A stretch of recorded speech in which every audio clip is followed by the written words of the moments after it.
Lima adalah kelima adalah kemampuan bernalar kritis, kemampuan memecahkan permasalahan, kemampuan berpikir secara kritis, kemampuan memproses informasi secara kritis, dan juga kemampuan berpikir secara terstruktur dan kuantitatif. Inilah namanya bernalar kritis. Dan yang keenam adalah kemandirian. Kemampuan siswa-siswi kita secara independen, secara mandiri, mencari ilmunya sendiri, secara mandiri, proaktif melaksanakan kegiatan bekerjanya maupun belajarnya, dan punya pemikiran yang mandiri sehingga tidak mudah tergoyah, tidak mudah di tidak mudah mempercayai informasi atau dibawa dalam grup-grup lain, tapi punya pemikiran yang merdeka dan mandiri. Jadi 6 profil pelajar Pancasila ini adalah objektif atau tujuan utama capaian Merdeka Belajar, dan guru penggerak pun harus memiliki karakteristik 6 profil pelajar Pancasila ini. Bagaimana kita ingin merubah generasi berikutnya tanpa guru-guru penggerak di berbagai macam daerah mempunyai dan menghayati karakteristik profil pelajar Pancasila seperti ini. Jadinya ini adalah menjadi tujuan utama kita dan tujuannya program guru penggerak. Berikut. Guru penggerak ini sebenarnya suatu program pelatihan, program identifikasi dan pelatihan dan pembibitan calon pemimpin-pemimpin pendidikan di masa depan. Penggerak adalah agen-agen perubahan yang di masa depan akan menjadi calon-calon kepala sekolah, calon-calon pengawas sekolah, dan calon-calon pelatih program pelatihan guru. Program guru penggerak ini bukan hanya program identifikasi dan rekrutmen, tapi juga program pelatihan, pembinaan, dan juga untuk membesarkan dampak daripada guru-guru penggerak. Yang saya yakin ada guru-guru penggerak di masing-masing daerah, di masing-masing sekolah. Hanya saja kita belum mengetahui siapa mereka. Program ini adalah program untuk mencari bibit-bibit pemimpin-pemimpin pendidikan di masa depan Indonesia. Itulah betapa pentingnya proses identifikasi ini, proses pembinaan ini sukses agar masa depan unit pendidikan kita terjaga.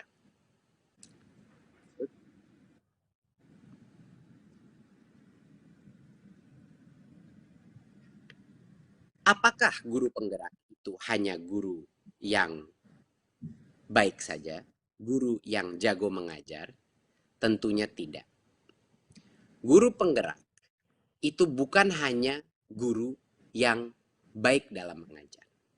Ya, jadi saya di sini ingin menjelaskan bahwa perbedaan apa guru baik dan guru penggerak. Ya, guru yang baik itu mendorong peningkatan prestasi muridnya. Guru yang baik mengajar dengan kreatif dan inovatif. Dan guru yang baik mengembangkan kompetensi dirinya secara aktif. Itu yang namanya guru yang baik. Nah, apakah itu cukup untuk menjadi guru penggerak? Tidak. Guru penggerak adalah guru yang mempunyai semua karakteristik guru yang baik, tetapi punya kemauan untuk berinovasi, melakukan perubahan. Dia mendorong tumbuh kembang murid bukan hanya di kelasnya dia, tapi di kelas-kelas lain pun untuk tumbuh secara holistik, mengikuti profil pelajar Pancasila. Guru penggerak akan keluar daripada hanya kurikulum apa yang ditentukan, tapi juga melihat apa saja standar pencapaian profil pelajar Pancasila dan bagaimana merubah semua aktivitas belajar untuk menjaga keutuhan 6 profil pelajar Pancasila tersebut. Guru penggerak akan termotivasi untuk menjadi coach atau mentor bagi guru-guru lain di dalam sekolahnya, bahkan di luar sekolahnya. Dan mereka menjadi teladan dan agen perubahan di dalam ekosistem pendidikan. Jadi guru yang baik itu berkinerja hanya dalam kelas.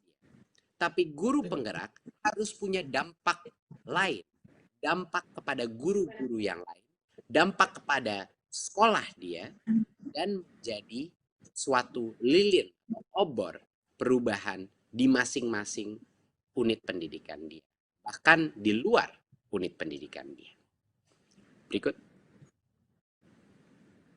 Nah, apa yang akan kita lakukan dengan guru penggerak, program guru penggerak ini?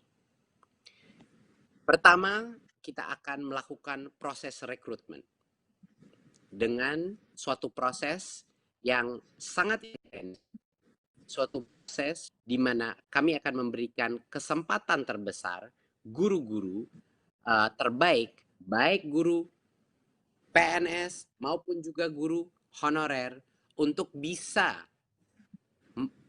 menjadi apply, ya, memasukkan aplikasi mereka untuk menjadi guru penggerak. Lalu akan ada programnya. Ya, bayangkan kalau untuk guru baru namanya program PPG.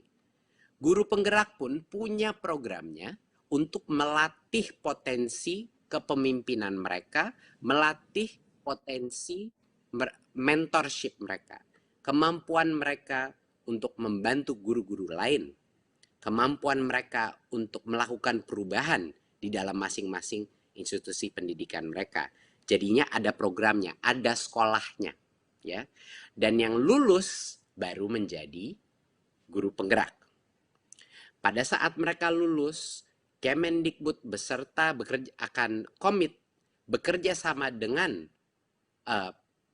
semua pemerintah daerah, semua kepala dinas, untuk memastikan bahwa guru-guru penggerak ini akan bisa berdampak besar di dalam lingkungan sekolahnya, dan juga menjadi bibit-bibit yang akhirnya menjadi kepala sekolah penggerak, pengawas penggerak, dan juga pelatih guru-guru penggerak ke depannya.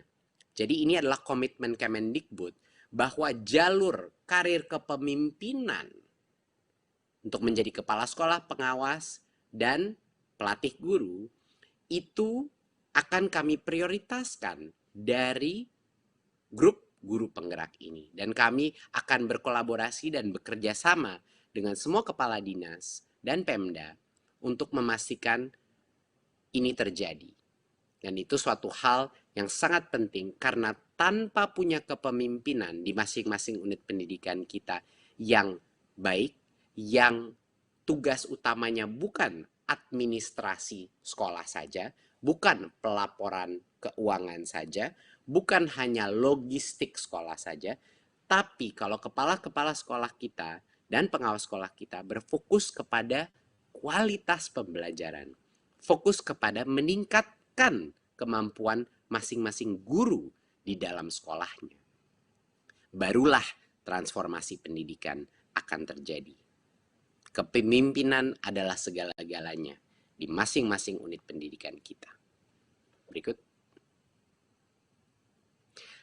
Untuk bagian ini saya persilahkan Dirjen GTK, Mas Iwan, silakan untuk melanjutkan. Terima kasih. Terima kasih Mas Menteri. Proses tadi sudah dibicarakan oleh Mas Menteri bahwa kepemimpinannya sangat penting artinya buat transformasi pendidikan kita. Nah, dalam untuk melakukan pengembangan kepemimpinan ini, kami berkaca dari berbagai macam studi dan tentunya pendekatan andragogi pembelajaran orang dewasa itu, bahwa kita harus lebih fokus kepada on the job learning. Jadi artinya pembelajaran yang relevan, yang kontekstual, sehingga memberi dampak yang sebaik-baiknya. Karena itu proses pendidikan dan penilaian di guru penggerak ini betul-betul berbasis dampak dan bukti. 70% dari komponen yang ada dalam pendidikan guru penggerak itu adalah belajar di tempat kerja dan melakukan refleksi. Jadi apa yang terjadi di lapangan, di sekolah, di kelas, itu adalah sebagai teks yang akan kemudian menjadi bagian dari apa yang dipelajari oleh guru penggerak dengan menguatkan refleksi, umpan balik, dan lain sebagainya. Lalu 20% komponennya itu adalah belajar dari, kalau yang tadi belajar di tempat kerja juga dengan coach atau pendamping, 20% itu dengan umpan balik dari rekan-rekan lain, lalu kemudian 10% dengan fasilitator dan narasumber. Bagian 10% ini sebenarnya yang sering mendominasi pelatihan-pelatihan guru dan kepala sekolah yang sering kita temui, dan kita sekarang melakukannya dengan lebih mengutamakan kepada pendekatan yang lebih relevan dan kontekstual. Sehingga penilaiannya pun juga lebih berpusat kepada bagaimana seorang pemimpin pembelajaran itu bisa meningkatkan hasil belajar murid. Jadi melalui penugasan mandiri, umpan balik dari rekan sejawat, fasilitator, dan kepala sekolah. Jadi kita berkolaborasi bersama-sama. Jadi nggak sendirian, latihannya itu harus betul-betul sesuai dengan konteks yang dihadapi oleh guru-guru penggerak ini. Lanjut. Nah, modul-modul atau pendidikan guru penggerak ini bisa kita bagi ada 3. Pertama, pentingnya guru penggerak ini memahami orientasi nilai yang betul-betul berakar pada filosofi pendidikan Indonesia. Jadi di sini apa yang menjadi filosofi dari Ki Hajar Dewantara itu adalah hal yang paling utama yang nanti akan dipelajari oleh calon-calon guru penggerak. Apa yang kemudian menjadi peran guru penggerak? Visi guru penggerak itu seperti apa juga ini harus betul-betul clear sehingga kemudian bisa untuk nanti menerapkannya di praktek keseharian. Membangun budaya positif di sekolah itu juga hal yang sangat penting. Lalu kemudian bagaimana melakukan pembelajaran yang berorientasi kepada murid, yang berpihak kepada murid. Di sini teach at the right level, mengajar dengan diferensiasi sesuai dengan kebutuhan siswa, itu menjadi hal yang sangat penting untuk dikuasai. Lalu juga pendekatan pembelajaran sosio-emosional, jadi bukan hanya manusia bukan hanya tentang kognitif, tapi juga sosial dan emosi, itu juga sama pentingnya. Dan juga untuk melakukan bagaimana melakukan coaching dengan baik dan dengan produktif. Lalu, sebagai pemimpin pembelajaran, guru penggerak juga harus bisa untuk bagaimana mengambil keputusan, mengelola sumber daya, dan mengelola program sekolah yang berorientasi kepada sebesar-besarnya dampak kepada murid dan hasil belajar mereka. Lanjut. Nah, ini adalah timeline atau lini masa seleksi dan pelaksanaan pendidikan guru penggerak. Kami akan mulai dengan pembukaan pendaftaran calon guru penggerak tanggal 13 Juli dan akan dibuka hingga 22 Juli tahun 2020. Lalu dilanjutkan dengan seleksi tahap pertama tanggal 23 sampai 30 Juli, registrasi, lalu ada esai, komponen esai, analisis studi kasus, dan tes bakat skolastik. Lalu tanggal 31 Agustus sampai 16 September, seleksi tahap kedua, ada simulasi mengajar dan wawancara. Jadi tahap kedua ini dipilih yang terbaik dari tahap 1. Jadi tahap 1 itu akan memfilter sehingga nanti di tahap kedua akan ada lebih sedikit kandidat yang sudah terseleksi untuk melakukan simulasi dan wawancara. Tanggal 19 September pengumuman calon guru penggerak akan kami lakukan dan insya Allah pelaksanaan akan dimulai tanggal 5 Oktober sampai tahun 2020 sampai 31 Agustus tahun 2021. Jadi ini timelinenya cukup panjang karena memang yang kami inginkan adalah betul-betul pengembangan kepemimpinan ini seperti halnya pembelajaran itu memang perlu waktu yang cukup panjang tapi pembinaan yang betul-betul terfokus dan dalam hal ini kita ingin betul-betul fokusnya orientasi kepada murid sebesar-besarnya kepada hasil belajar murid. Lanjut. Nah, pada angkatan pertama ini kami akan melakukan pilot. Jadi kita akan melakukan start small dulu, pelan-pelan. Jadi nggak mau kita tergesa-gesa. Namun pada hal ini kita tetap ada keterwakilan Indonesia bagian barat, bagian tengah, dan bagian timur. Lalu kemudian daerah yang dipilih juga kita sedapat mungkin untuk tidak daerah yang ada dinamika pilkada. Dan pada angkatan pertama ini dengan kondisi COVID pada saat ini, kita harus melakukan pelatihan dengan online yang jauh lebih banyak. Jadi karena itu daerah 3T pada tahap pertama ini itu tidak bisa diikutkan dulu karena pertimbangan pelatihan yang akan lebih banyak menggunakan metode daring. Tapi nanti kami akan melakukan di angkatan-angkatan berikutnya. Lalu kita akan melihat daerah-daerah yang memiliki kebutuhan kepala sekolah yang cukup besar. Jadi hingga sampai tahun 2024. Dan nanti sasarannya daerah-daerah yang terpilih ini untuk angkatan pertama atau yang masih pilot ini adalah 50 calon guru penggerak per daerah.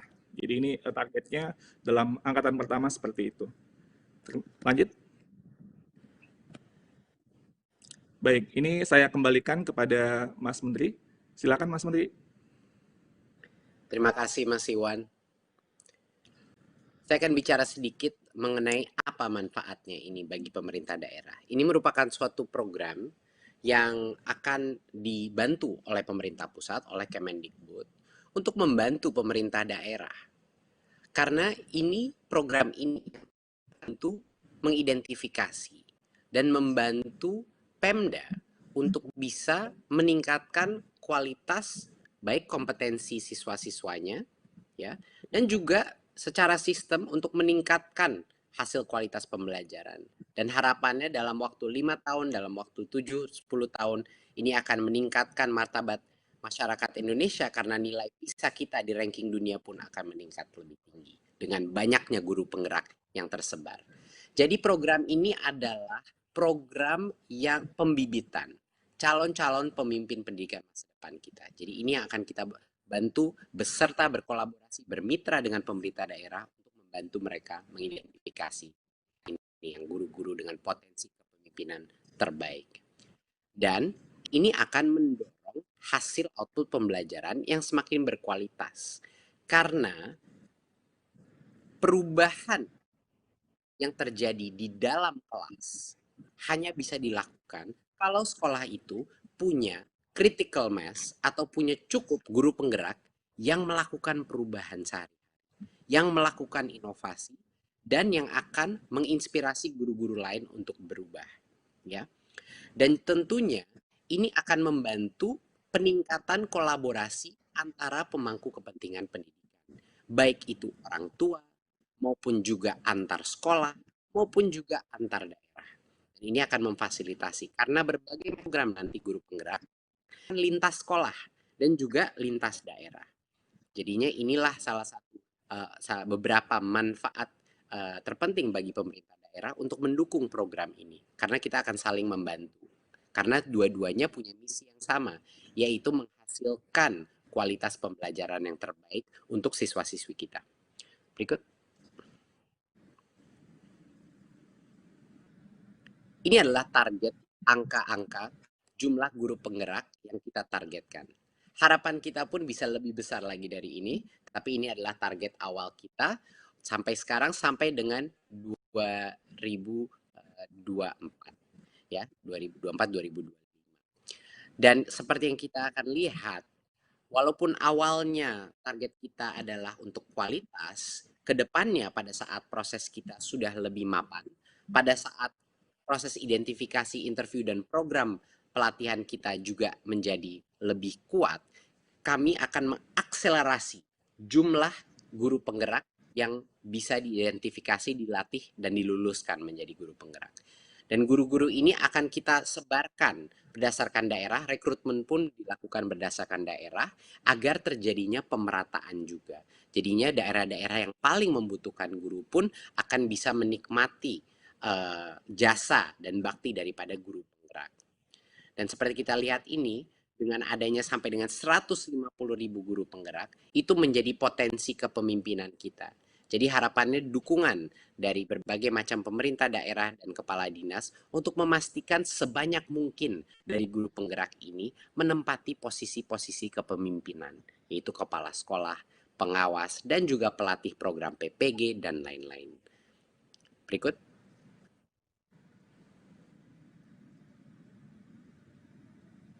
Kita dalam waktu 5 tahun tentunya tidak bisa tercapai transformasi pendidikan yang rampung dalam 5 tahun. Tidak mungkin. Proses transformasi pendidikan ini bisanya terjadi dalam waktu mungkin 10-20 tahun. Tapi apa yang bisa kita capai dalam waktu 5 tahun ini adalah yang namanya titik kritis atau tipping point, di mana lebih dari 20% daripada kepala sekolah kita, dari guru penggerak, atau lebih dari 20% daripada guru-guru kita merupakan guru penggerak, ini akan menjadi perubahan yang tidak bisa dibalikkan lagi. Ini akan menjadi perubahan yang berkelanjutan. Karena guru-guru penggerak kita, mereka itu menyebarkan, mereka itu adalah obor yang menyebarkan dan menyalakan lilin-lilin perubahan di dalam hati setiap guru-guru lainnya yang berinteraksi dengan mereka. Jadinya untuk satu guru penggerak, ada potensi dia menyalakan lilin perubahan di dalam guru-guru lain di sekitarnya dia. Dan dari sinilah kalau kita sudah sampai 20%, menurut kami ini yang akan menjadikan suatu perubahan eksponensial ke depannya. Kebijakannya bisa berubah arah atau apapun ke depannya, yang penting guru-guru penggerak ini sudah ada di posisi-posisi yang kritis, posisi-posisi penting dan kepemimpinan di berbagai macam daerah di Indonesia. Sehingga perubahan ini akan terus terjadi secara otomatis. Jadi ini adalah teori perubahan yang kita terapkan, kenapa kita butuh critical mass guru penggerak di seluruh Indonesia. Good. Jadi saya ingin undang guru-guru dari Sabang sampai Merauke untuk bergabung menjadi guru penggerak. Ini bukan suatu hal yang mudah. Proses ini akan menjadi proses yang sangat ketat dan intensif. Dan jangan salah, guru penggerak ini bukan hanya suatu status. Guru penggerak ini merupakan suatu tanggung jawab yang lebih daripada menjadi guru sekarang. Jadinya bagi yang tertarik untuk menjadi pemimpin masa depan sistem pendidikan kita, bagi yang tertarik melakukan perubahan, bagi yang berani mengambil resiko dalam berinovasi, ini adalah kesempatan Anda untuk apply kepada program guru penggerak ini dan jadilah bagian dari roda perubahan di sistem pendidikan kita. Kita sedang membangun elite force, bisa dibilang Kopassusnya guru-guru kita di seluruh Indonesia. Jadinya ini bukan hal yang mudah, harus secara mental kuat, harus punya keberanian melakukan perubahan, dan harus siap melalui suatu proses pembelajaran yang sangat intensif dan juga tidak mudah lulusnya. Tidak mudah diseleksi, tidak mudah lulusnya. Jadi tolong pikirkan dulu sebelum Anda ingin bergabung dalam program guru penggerak, pikirkan dulu Anda menjadi guru itu untuk apa. Kalau Anda ingin hanya berkreasi dan berinovasi di dalam kelas dan jadi guru yang terbaik di dalam kelas, tidak apa-apa. Anda adalah guru yang hebat di dalam kelas Anda. Tapi kalau Anda ingin berdampak kepada komunitas lebih besar, kalau Anda ingin memimpin suatu sekolah suatu hari, kalau Anda ingin melakukan perubahan dalam skala yang lebih besar di luar kelas Anda, gabunglah menjadi guru penggerak dan gerakan roda Merdeka Belajar di masing-masing daerah Anda. Berikut. Terima kasih. Wassalamualaikum warahmatullahi wabarakatuh.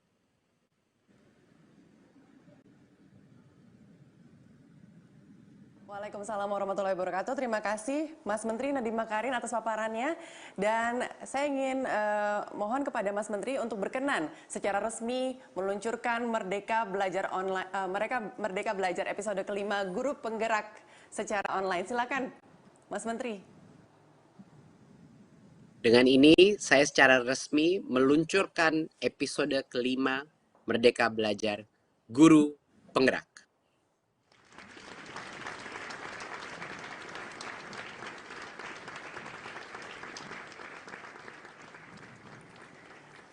Baik, terima kasih Mas Menteri. Kita semua pastinya berharap ya, semoga dengan resminya diluncurkan Merdeka Belajar episode kelima Guru Penggerak ini dapat meningkatkan hasil belajar siswa di Indonesia, kemudian juga semakin banyak calon guru penggerak yang terlibat, dan juga kedepannya program-program yang dijalankan dapat memberikan dampak positif demi kemajuan pendidikan di Indonesia. Baik Bapak Ibu sekalian, sebelum kita melanjutkan ke sesi berikutnya, mari kita saksikan bersama video testimoni guru penggerak yang berikut ini.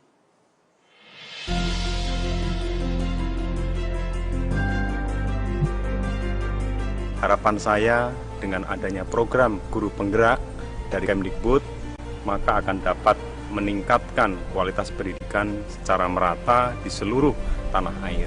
Akan menjadi awal transformasi pendidikan di Indonesia. Meningkatkan pendidikan nasional di Indonesia. Mampu mengubah masa depan pendidikan Indonesia.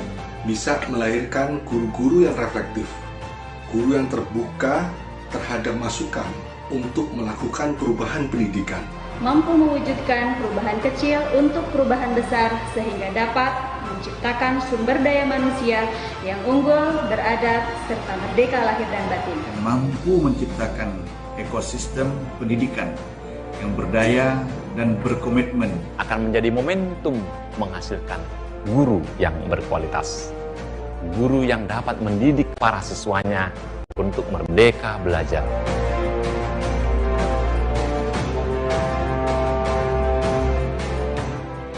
Kami menghimbau teman-teman guru di seluruh Indonesia, ayo menjadi guru penggerak yang mendorong well-being ekosistem pendidikan dalam meningkatkan kualitas pembelajaran. Para guru seluruh Indonesia, mari ikuti seleksi program guru penggerak.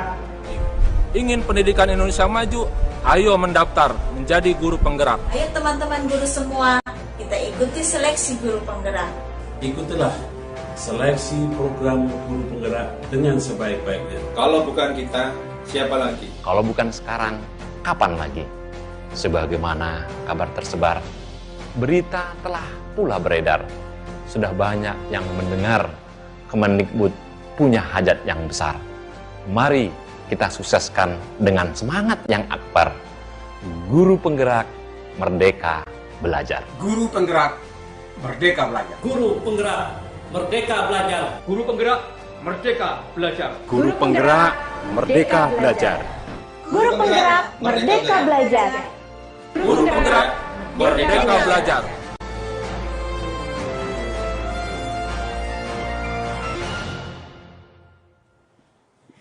Iya, baru saja kita menyaksikan video testimoni dari perwakilan Kepala Dinas Pendidikan, organisasi guru, dan juga para guru. Selanjutnya, kita akan berdiskusi langsung dengan Mas Menteri Nadiem Anwar Makarim dan 2 orang kepala sekolah. Nah, yang pertama adalah Ibu Mariance Wiladida atau akrab disapa Ibu An. Ibu An ini adalah Kepala Sekolah SDN 9 Masohi, Maluku Tengah. Sejak tahun 2016, Ibu An memimpin sekolahnya untuk bertransformasi sebagai sekolah ramah anak. Di sekolah ini menerapkan disiplin positif dan pembelajaran aktif yang berpusat pada murid. Hasilnya, murid bisa menyelesaikan konflik tanpa kekerasan, sehingga murid lebih bersemangat dan mandiri belajar. Dan yang kedua adalah Bapak Nyomandarta, Kepala Sekolah SMAN 1 Bali Mandara. Mayoritas murid di sekolah Pak Darta ini berasal dari keluarga miskin dan terindikasi tidak mengkonsumsi gizi yang cukup. Namun, Pak Darta percaya bahwa masing-masing murid memiliki potensi yang unik dengan program unggulan Research Based School atau satu murid satu riset. Pengembangan guru di sekolahnya pun dilakukan melalui komunitas praktik dan membentuk komunitas guru berbagi. Baik Bapak Ibu sekalian, Ibu An dan Bapak Darta ini adalah cerminan dari guru penggerak yang sudah menerapkan kepemimpinan yang holistik dan berkelanjutan. Baik, sebelum kita masuk ke sesi diskusi, mari kita mengenal sosok Ibu An dan Bapak Darta dalam video yang berikut ini.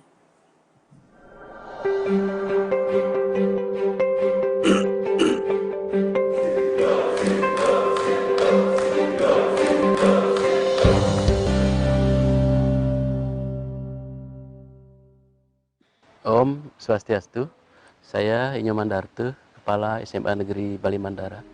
Saya bertugas di sekolah ini sejak sekolah ini berdiri pada tahun 2011 sampai sekarang, jadi sudah hampir 9 tahun. Sekolah ini memang didirikan oleh pemerintah Provinsi Bali khusus untuk menerima peserta didik yang berasal dari keluarga miskin. Untuk itulah maka langkah pertama yang kita lakukan adalah membuat mereka untuk berani bermimpi. Karena selama ini kita yakin mereka belum punya mimpi dan barangkali tidak berani bermimpi, yaitu lewat kegiatan yang namanya The Calling, untuk menulis apa tujuan mereka, apa cita-citanya, dan apa mimpi mereka. Itulah yang mereka kejar selama mereka menjadi murid di SMA Negeri Bali Mandara. Maka langkah kedua yang kita lakukan adalah menghilangkan stresnya itu lewat kegiatan yang namanya Consciousness Based Education, jadi pendidikan berbasis kesadaran, lewat kegiatan meditasi 2 kali sehari. Dengan demikian mereka menjadikan tempat ini sebagai rumahnya yang nyaman karena sudah didasari oleh kesadaran. Dan sekali lagi yang perlu diketahui, kita tidak pernah me-input siswa itu kita lihat dari nilai. Kita hanya melihat dari sisi kemiskinan. Jelas dari sisi IQ itu mereka hampir 85% berada di bawah rata-rata. Ini kita atasi dengan kegiatan namanya foundation, mulai dari dasar-dasar berhitung, perkalian, pembagian, pecahan, dan seterusnya. Jadi tenaga pengajar yang kami butuhkan di sini adalah tenaga pengajar yang didasari oleh ketulusan, keikhlasan, cinta, dan kasih sayang. Oleh karena itulah maka di sini kita ciptakan sebuah sistem di mana seluruh tenaga pengajar itu harus menyadari bahwa setiap peserta didik punya potensi yang unik. Tugas mereka adalah menggali potensi itu, mengembangkan, memfasilitasi. Dengan demikian ada saling pengertian, ada saling kesadaran, yaitu murid melaksanakan kewajibannya dengan baik, dan guru memberikan hak-haknya kepada murid. Sehingga akhirnya antara hak dan kewajiban betul-betul seimbang.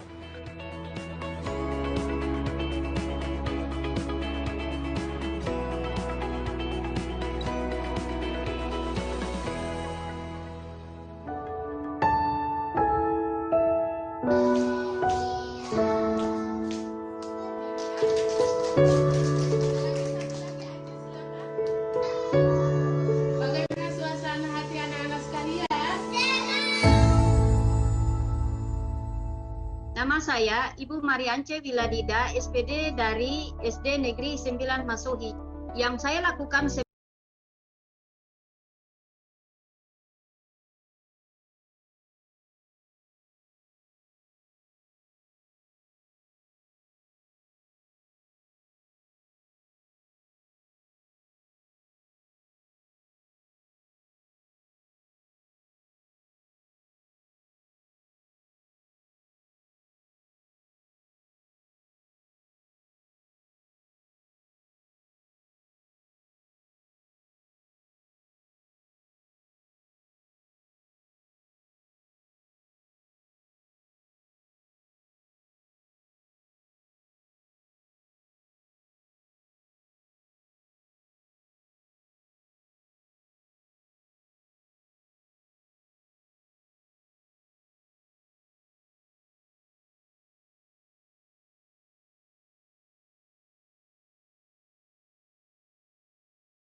Bapak Darta. Dan tanpa berlama-lama lagi, saya akan mengundang Mas Menteri Nadiem Anwar Makarim, Ibu An, dan juga Bapak Darta. Selamat siang Ibu An, apa kabar? Selamat siang Ibu, selamat siang Mas Nadiem. Selamat siang Bu An. Iya, selamat siang Pak Darta. Selamat siang Ibu, selamat siang Mas Menteri. Selamat siang Pak Darta. Iya, Mas Menteri, tadi kan kita semua ini sudah melihat bersama-sama profil dari Ibu An dan juga Bapak Darta.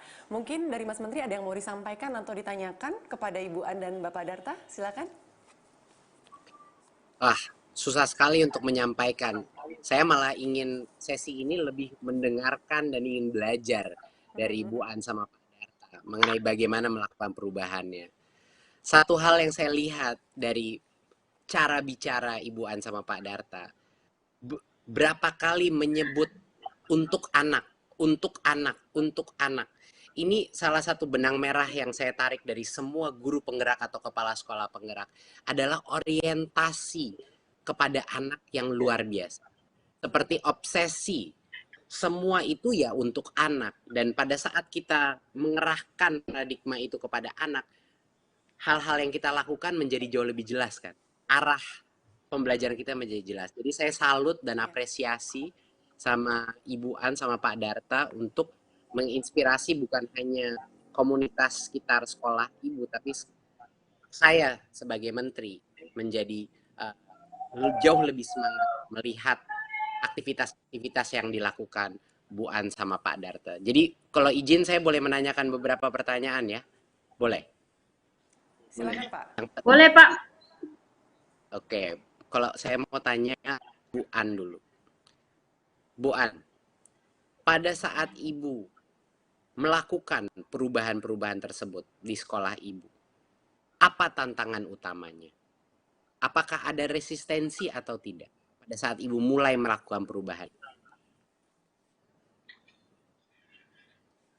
Terima kasih atas kesempatan yang diberikan Mas Nadiem. Saya mau menyampaikan tantangan-tantangan yang saya hadapi ketika saya mau melaksanakan terutama pada pendidikan sekolah ramah anak, yang dimana Bapak Kepala Dinas Pendidikan dan Kebudayaan Maluku Tengah, Bapak Askam Tuasikal, melegalkan SD Negeri 9 Masohi sebagai sekolah ramah anak.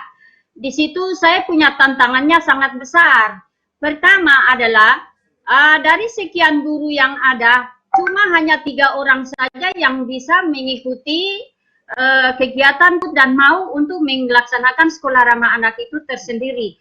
Tapi di sisi lain saya tidak mau berhenti sampai di situ. Tetap saya berjuang dengan maksimal dan tetap saya melakukan koordinasi baik dengan guru-guru yang ada. Dan yang kedua, saya juga selalu membangun hubungan baik dengan guru-guru sehingga tetap mengedukasikan semua hal-hal baik kepada guru sehingga mereka bisa menerima itu. Yang kedua adalah di saat yang tantangan yang saya hadapi ketika guru-guru itu yang tidak mau melaksanakan sekolah ramah anak itu ketika tahap 2 untuk melaksanakan sekolah ramah itu yang narasumbernya yang datang dari Ibu Fasnas Nasional Nyonya Siti Hani Talaohu waktu itu, saya membuat surat tugas bagi guru-guru yang tidak mau melaksanakan sekolah ramah anak itu dan saya suruh mereka untuk melakukan atau mengikuti sosialisasi kegiatan-kegiatan sekolah ramah anak itu tersendiri Pak. Dan ketika pulang saya bertanya apa saja yang didapatkan pada saat sosialisasi sekolah ramah anak itu. Dan mereka beberapa guru itu yang memang belum merubah, mereka menyampaikan Bu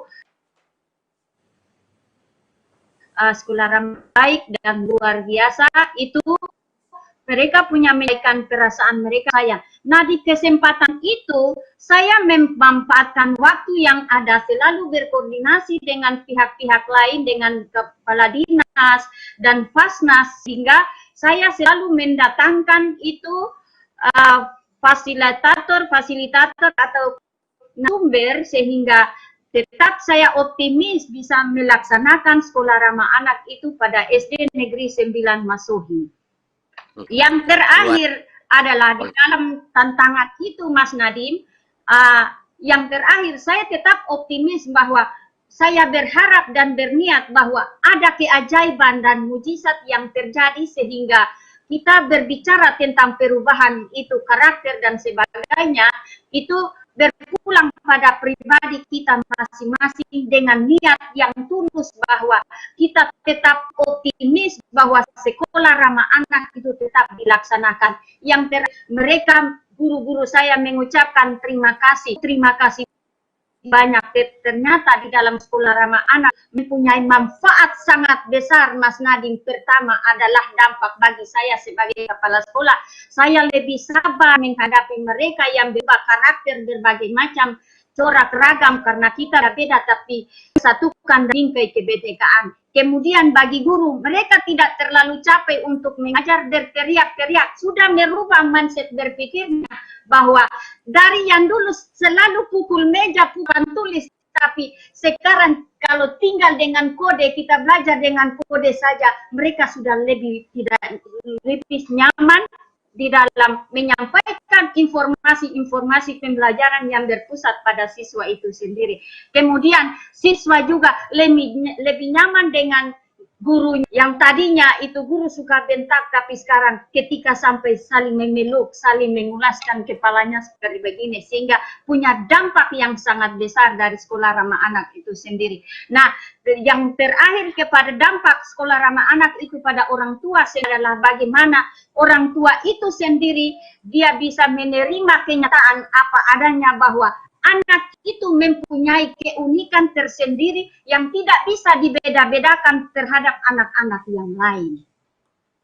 Itu luar biasa Bu An. Saya mendengar beberapa hal tadi yang luar biasa pentingnya. Yang pertama adalah tidak ada yang namanya perubahan tanpa berdarah-darah. Itu pertama. Sangat pasti ada resistensi, pasti ada tantangan. Jadi kalau kita tidak tabah, kalau kita tidak selalu berjuang untuk perubahan itu, berarti itu akan sulit sekali terjadi. Dan yang kedua saya dengar adalah berapa kali Ibu An harus mengulang-ulang sosialisasi lagi. Ayo bantu membujuk guru-guru lain dan lain berulang-ulang kali bahwa repetisi dan komunikasi yang konsisten itu luar biasa pentingnya. Dan yang ketiga adalah poin saya yang saya dengar dari Bu An. Banyak orang tidak menyadari Bu An, koneksi antara sekolah yang menyenangkan bagi murid dan pembelajaran. Banyak orang mengira sekolah yang menyenangkan itu sekolah yang ya udah nggak ada pelajarannya apa-apa, ya senang-senang aja, berarti nggak ada pembelajaran. Seolah-olah itu dua hal yang berbeda. Padahal psikologi anak yang merasa aman, psikologi anak yang merasa nyaman di dalam sekolah, potensi pembelajaran dia eksponensial. Sedangkan anak yang merasa tertekan dan secara psikologis tidak aman, dia itu tidak bisa menampung informasi lebih banyak. Terima kasih Bu An. Saya mau pindah ke Pak Darta sebentar, Pak Darta. Pak Darta telah berhasil melakukan suatu perubahan pedagogi hingga anak-anak di kondisi sosioekonomi paling rendah pun bisa bukan hanya sukses, tapi saya dengar banyak anak-anak dari lulusan SMA-nya Pak Darta itu bahkan kuliah di universitas yang baik-baik di Indonesia, bahkan ada yang sampai di luar negeri. Benar itu Pak Darta? Benar. Benar, maksudnya benar. Bisa jelaskan nggak Pak Darta? Bukan semuanya, tapi apa inisiatif atau intervensi yang Pak Darta lakukan yang benar-benar merubah segala-galanya? Menjadi katalisnya itu apa? Ya, terima kasih Mas Menteri. Seperti kita ketahui, SMA Negeri Balimandara itu khusus menerima anak dari keluarga miskin. Ini 100% dari keluarga miskin. Membina, mendidik anak miskin tidak mudah. Mereka hampir sebagian besar broken home, sebagian besar pemalu, isi tidak cukup, fasilitas mereka belum pernah punya. Maka langkah pertama yang kami lakukan adalah mengajak mereka untuk bermimpi. Karena kami yakin sebelumnya ini mereka tidak pernah bermimpi dan tidak berani bermimpi. Maka langkah pertama itu kami sebut dengan nama The Calling. Seluruh siswa kami kumpulkan, didampingi oleh guru-guru pembina. Kemudian kami berikan mereka secari kertas untuk menulis apa cita-citanya masuk desa Balimandara. Mereka tulis sambil menangis karena baru pertama berani bermimpi. Kemudian dimasukkan ke dalam botol kecil namanya time capsule. Akhirnya botol itu kami simpan dalam kotak, namanya The Calling Chest. Itulah yang mereka kejar selama 2 tahun, 3 tahun, atau 4 tahun. Karena kami menggunakan sistem credit semester, Mas Menteri. Itu mereka selalu ingat, cita-cita tujuan kami itu harus kami sukseskan. Setelah itu, Pak Mas Menteri, tadi saya katakan mereka punya hambatan. Saya harus betul-betul bisa meyakinkan mereka bahwa hambatannya itu bisa dimusnahkan. Kami berikan seluruh siswa itu selembar triplek. Di triplek itu mereka tulis, saya tidak punya ibu, saya tidak punya bapak, saya tidak punya uang, saya pemalu, dan seterusnya. Akhirnya anak itu kami antar ke depan api unggun. Kemudian semua triplek itu dibakar di dalam api unggun. Filosofinya kami tekankan bahwa seluruh hambatan itu telah dimusnahkan secara bersama-sama. Barulah kami ajak mereka membacakan, mendengarkan ikrar api. Ikrar api pertama itu bahwa api di dada setiap siswa itu harus selalu hidup. Meskipun mereka berasal dari keluarga miskin. Mereka harus yakin bahwa kemiskinan itu bukan penghalang untuk meraih sukses. Setelah itu kami ikrarkan yang kedua bahwa api di setiap teman-temannya harus dijaga. Ketika ada yang redup, ada yang menangis, harus segera didekati untuk dihidupkan kembali. Disinilah saya katakan, saya perlu guru yang didasari oleh ketulusan, keikhlasan, cinta dan kasih sayang, yang bisa menyentuh hati setiap murid. Karena kalau sudah hatinya kita sentuh, saya yakin mereka akan dengan senang hati untuk ikut pembelajaran di kelas, di luar kelas, atau dimanapun diselenggarakan oleh guru. Mas Menteri yang saya hormati, dari sisi IQ memang anak kami 85% di bawah normal. Malah ada yang sampai 65 ke bawah. Kami tidak putus asa di sana. Kami adakan kegiatan foundation. Jadi kami latih mereka mulai dari perkalian 1 sampai 10, hitung bagi jepit, kemudian pecahan, kemudian berikutnya kami tingkatkan lagi ke yang lebih tinggi. Bahasa Inggris kami ajarkan yang dasar-dasar, kemudian komputer juga kami latih, riset juga kami latih dasar-dasar, presentasi dan cara presentasi kami latih. Itu semua didasari oleh ketulusan, keikhlasan, dan kasih sayang. Dan yang ketiga kami lakukan, Mas Menteri, karena mereka itu semua berasal dari anak stres. Saya harus yakin bisa menghilangkan dan menurunkan stres mereka dengan ada namanya consciousness-based education, pendidikan berbasis kesadaran. Kami ajak mereka 2 kali sehari duduk hening. Pagi hari 15 menit pukul 6 pagi, dan sore hari setelah proses pembelajaran 15 menit lagi. Dan kami telah coba ilmiahkan kerjasama dengan Fakultas Kedokteran Universitas Warmadewa di Bali.